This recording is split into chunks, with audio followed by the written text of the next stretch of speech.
Bəli, değerli dostlar. Hər vaxtınız xeyir olsun. Facebook izləyicilərim, TikTok izləyicilərim. Bu gün də mən gözəl şairimiz, elimizin, obamızın dəyərli şairi Mövlud müəllimlə yenə həm söhbət olduq. Və mən istədim ki, Mövlud müəllimin dilindən öz yazdığı şeirlərindən birini səsləndirsin. Kim deyir başımın tükü havadan, soyuqdan, şaxtadan, sudan töküldü. Yox mənim əzizim, neçə əzabdan, ürək yanğısından, oddan töküldü.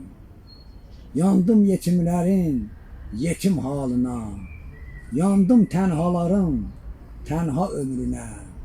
Qoşuldum arzusu daşa dəyənin, diləyi sönənin dərdi sərinə. Çəkdim cəfasını nankor övladın, dözdüm əzabına ağrı acığını.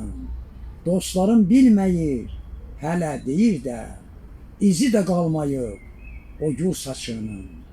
Hanı başımdakı o qara saçlar, yersiz tənələrmi çəkib apardı?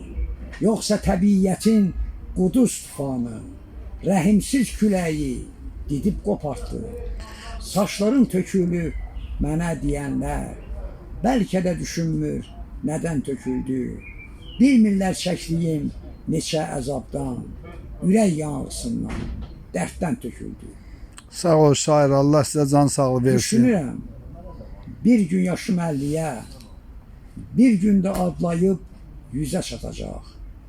Bir gündə qəfildən ömür yelkənim, dəryalar qoynunda itib batacaq.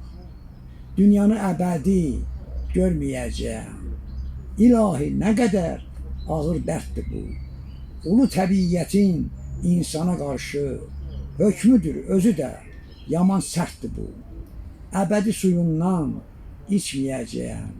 Acoşqun dağçayı, abillur bulaq. Əbədi qoynundan keçməyəcəyəm. Ay ata məskənim, ay isti ocaq.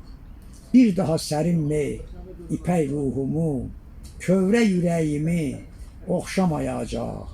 Dünyanı tərk edən biz olacağıq. Hər şey yerindəcə qalacaq ancaq.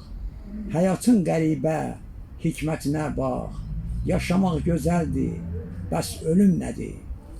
Ulu təbiyyət insana qarşı necə amansızdır, necə də sərtdir.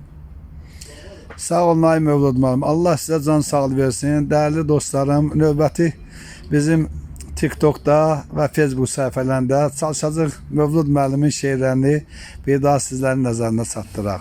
Çox sağ olun şair.